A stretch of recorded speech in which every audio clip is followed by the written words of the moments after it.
میں سب سے پہلے تو اشفاق ناصر کو دلی مبارکباد پیش کرتا ہوں جو ایک جتنی تاخیر کے بعد اشفاق ناصر کا مجموعہ کلام آیا اتنی ہی تاخیر کے بعد تقریباً آثار ایوارڈز کا بھی اجرا ہوا ہے، تو یہ دونوں چیزیں ساتھ ساتھ چل رہی ہیں اور بڑا اس کے لیے اس سے بہتر اور کوئی کتاب شاید نہیں تھی۔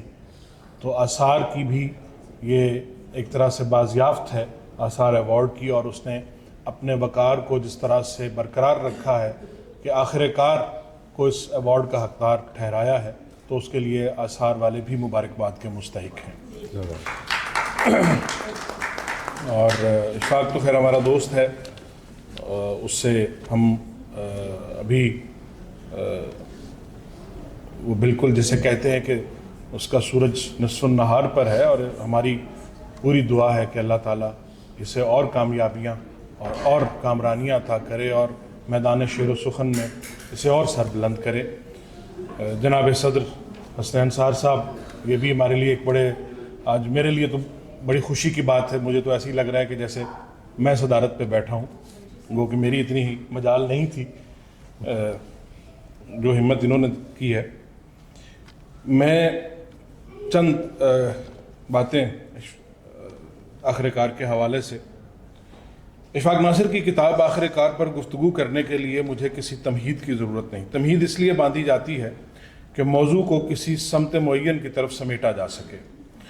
اشفاق کی شاعری خالص شاعری ہے، خالص شاعری دل کی طرح ہے جس کو کوشش سے کسی طرف نہیں ہانکا جا سکتا، بلکہ دل آپ کو اپنی مرضی کی ڈگر پر چلاتا ہے۔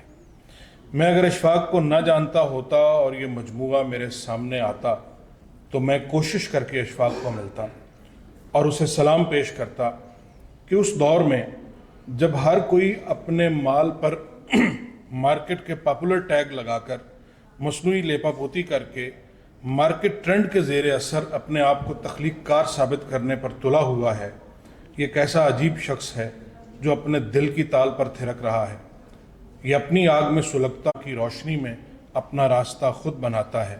یقین مانیے اس قبیل کے لوگ آج کل کی ادبی برادری میں ملنا تو مشکل ہے۔ شاعری کیا ہوتی ہے، اس کے اجزاء کیا ہیں، اس میں تاثیر کس آگ میں جلنے سے آتی ہے، مصرے کی بنت میں کیا ترتیب رکھنا ہے، شعر میں کیا بتانا ہے، کیا چھپانا ہے، غرض کے فن کا وہ کون سا گر ہے جو اشفاق کی نظروں سے اجھل ہے، لیکن اتنے لوازمات پر بھی کہیں تصنع کا شائبہ نہیں ہوتا۔ مصرع ایسے رواں جیسے عام بول چال کی زبان، اور ان سب پہ مستضاد کہ اس شاعری کا سکہ رائج الوقت یعنی سطحیت اور سستی جذباتیت سے دور دور کا واسطہ نہیں۔ اشفاق خود کہتا ہے، عشق میں نے بھی کیا ہے میرے اجداد نے بھی، عشق میں نے بھی کیا ہے میرے اجداد نے بھی، نسل در نسل کیا ہے تو یہ کام آیا ہے۔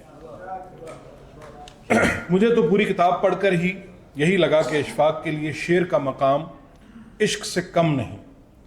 اس نے شاعری کی حرمت کا لحاظ اپنے عشق کی طرح رکھا ہے، کیونکہ ایسی سچی شاعری عشق ہی کی دین ہو سکتی ہے، اور عشق بھی وہ جو ہجر کو بھی انعام سمجھ کر قبول کرے۔ ہجر آسان یا مشکل نہیں ہوتا اشفاق، ہجر آسان یا مشکل نہیں ہوتا اشفاق، ہجر میں سایہ دیوار کو کیا دیکھنا ہے۔ خوش قسمتی سے اشفاق اور میں کلاس فیلو بھی ہیں، اور شعر و فن کے اس سفر میں ایک دوسرے کے گواہ بھی ہیں۔ ہم میڈیکل کالج کے کلاس فیلو ہیں۔ اشفاق کوئی شعر کہے یا میں اور حسنین کوئی شعر کہیں، اس وقت تک ہمیں چین نہیں پڑتا جب تک وہ ہم ایک دوسرے کو سنا نہ لیں۔ ایک زمانہ تھا ہماری ہر شام کسی نہ کسی کی تازہ غزل کے ساتھ طلوع ہوتی تھی۔ ہم ایک دوسرے کو غزل سنا کر حوصلہ پکڑتے تھے۔ اگر ہم نے کوئی غزل نہ کہی ہوتی تو عباس تابش کی کسی غزل کی نظر وہ شام کی جاتی، پھر عباس تابش کو اپنی غزلیں سنائی جاتی۔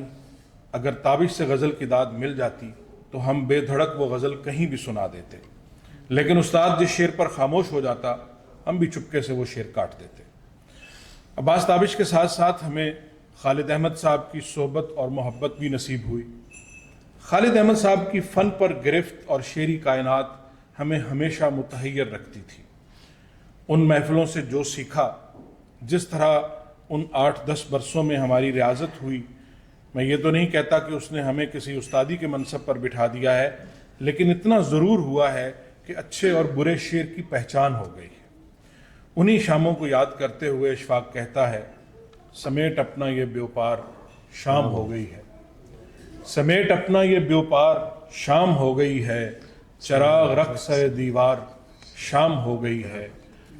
तमाम बिछड़े हुए मेरी आंख में आ जाएं, तमाम बिछड़े हुए मेरी आंख में आ जाएं, है नाव चलने को तैयार शाम हो गई है। शकील आया है, हसनैन है, न ताबिश है, ये लग रहा है कि बेकार शाम हो गई है। यहाँ अपने साथ ताल्लुक़ के हवाले से गुफ्तगू का मकसद किसी हद तक उस शेरी नज़रिए की तरफ इशारा करना है जो अशफाक के यहाँ हमें नज़र आता है। अब्बास ताबिश के साथ ताल्लुक़ बहरहाल इस गलत फहमी को ज़रूर जन्म देता है कि मुशायरों की मकबूल शायरी अब्बास ताबिश के हल्का अहबाब की शायद कमज़ोरी हो। हालांकि अब्बास ताबिश की अपनी शायरी मुशायरों में मकबूलियत के बावजूद अदबी और फ़नी सतह पर मजबूत तरीन शायरी है, जो अहद हाज़िर में सिवाय अहमद फराज के शायद किसी और के हिस्से में नहीं आई। लेकिन ये ज़रूर है कि इस डगर पर चलने वाले अक्सर डगमगा गए और बदकिस्मती से उस जौहर तक नहीं पहुँच पाए जो अब्बास ताबिश की शायरी का खासा है। अब हम जैसों के लिए सिवाय इसके कोई चारा न रहा कि हमने जो अब्बास ताबिश से सीखा उसे मुशायरों में दाद कमाने की बजाय जो हमारी अपनी शेरी कायनात का एलामिया हो, वो लिखें जो दिल कहे, वो लिखें जो खुद महसूस करें, किसी दबाव या लालच से बेनियाज। जैसे इशफाक नासिर ने अपने नशार में कहा है, खुद पर तो एक उम्र से बस चल नहीं रहा, खुद पर तो एक उम्र से बस चल नहीं रहा, चिड़ियाँ खरीद लाओ के आज़ाद कर सकें। और अपनी किस्मत में सभी कुछ था, फ़कत फूल न थे, अपनी किस्मत में सभी कुछ था, फ़कत फूल न थे, तुम अगर फूल न होते तो हमारे होते। कोहे अबियज़ पे जो कंधा है ये सरसब्ज दुआ, कोहे अबियज़ पे जो कंधा है ये सरसब्ज दुआ, एक रवायत है कि बिछड़ों को मिला देती है। मैं तुझसे किसी और ज़माने में मिलूँगा, मैं तुझसे किसी और ज़माने में मिलूँगा, नादीदा ज़मानों की खबर आती है मुझ में। आखिर कहाँ से आता है ये तुझको ढूंढता, आखिर कहाँ से आता है, मैं रोज़ पूछता रहता हूँ एक आंसू से। मैं अगर इशफाक के शेर सुनाना शुरू कर दूँ तो शायद सारी किताब ही इंतखाब में सुनाना पड़ जाएगी, लेकिन इन अशार से आप ये बखूबी अंदाज़ा लगा सकते हैं कि शायर न सिर्फ मजमून की सतह पर बल्कि क्राफ्ट की सतह पर भी अपना एक अलग रंग जमाने और मकबूल आम रविश से हट कर अपनी राह बनाने में कामयाब हुआ है। और आज के इस शेरी मंजरनामे में जब हम ये बात कहते हैं तो ये कोई छोटी बात नहीं। ज़िंदगी और अपने मामलात की बारीकियों और नज़ाकतों को शेर के कालब में ढाल कर ऐसे असूल वज़ा कर लेना जो कायनाती सच्चाइयों की अलामत हों, बड़ी रियाजत के साथ साथ अता का मामला भी होता है। और शेर के हवाले से तो ये अम्र मुसल्लमा है कि जब तक अता ना हो तब तक शेर में तासीर और कैफियत नहीं आ सकती। जहाँ लोग शोहरत के लिए गालियाँ तक निकाल रहे हैं, वहाँ इशफाक जैसे सच्चे और खालिस शायर का खालिसतन शेर की बुनियाद पर नुमायाँ होना एक नहायत खुश आइंद और काबिल तकलीद मिसाल है, बल्कि इस गए गुज़रे ज़माने में एक मौजज़े से कम नहीं। हमारी दुआ है कि हमारा शायर इसी लगन, सच्चाई और खलूस से शेरी मौजज़े दिखाता रहे और कुदरत उसकी एजाज़ बयानी और सच्चाई की हिफाजत करती रहे। आखिर में इशफाक को आखिरकार की इशाअत, उसकी पजीराई और आसार अवार्ड पर एक बार फिर मुबारकबाद पेश करते हुए उसके इस शेर पर अपनी गुजारिशात को तमाम करता हूँ। गिराता आया हूँ मैं अश्क सारे रस्ते में, गिराता आया हूँ मैं अश्क सारे रस्ते में, दुआ करो कि निशानी समझ में आ जाए। बहुत शुक्रिया।